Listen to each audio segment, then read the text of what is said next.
বাংলাদেশে রক্ত নিয়েও সিন্ডিকেট শুরু হয়ে গেল ভাই। হসপিটালে রক্ত থাকার পর বলে রক্ত নাই। আসলে বাংলাদেশে জন্মগ্রহণ করে আমরা করছি জীবন সবচেয়ে বড় ভুল, আমাদের বাপ মা করছে ভুল। সুপ্রে সরকার বানাইছি আমরা, সেনাবাহিনীর হাতে সরকার দিছি, তারা বাংলাদেশের বালের উন্নয়ন করতে পারে না।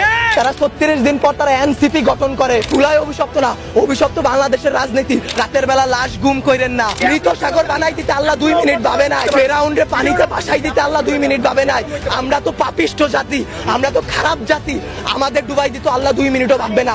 আপনাদের বলা আর এই যে নিজের গালে নিজে এইভাবে থাপ্পড় দেওয়া ভাই সেম কথা। ব্যথাটা নিজের উপরই, থুতুটা নিজের উপরই পড়ে।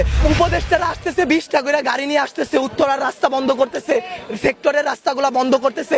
এতে যাদের যেই সন্তানগুলো আহত হয়েছে, নিহত হয়েছে, তাদের বাবা মাদের ঢুকতে দিতেছেন না আপনারা।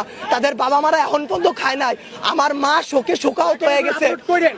আমরা 2 ভাই আসছি, আমাদের বোনরা আমরা নিয়ে গেছি। আমার এক বন্ধুর হাতের এইখান থেকে এই পর্যন্ত ওর ডান হাতের অবস্থা করুন ভাই, কাইটা ফেলতে হয় কিনা সেইটাই বোঝা যাচ্ছে না। আমার ওই বন্ধুরই ছোট ভাই ক্লাস 7-এ পড়তো, ওর ঢাকা মেডিকেলে ভর্তি আছে ভাই।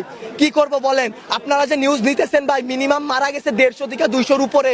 আপনারা নিউজ দিতেছেন এইখানে 10 জন, ওইখানে 1 জন, এইখানে 2 জন। আসলে ভাই বলতে গেলে কি, আমরা উপদেষ্টা আনাইছি, আমরা ইউসুফরে সরকার বানাইছি, আমরা সেনাবাহিনীর হাতে সরকার দিছি। গালি ভাই ওই যে চিত হয়ে স্যাপ ফেললে কার উপরে পড়ে? নিজের উপরে পড়ে। ওইরকম ভাই গালি দিলেও নিজের গায়ে খারাপ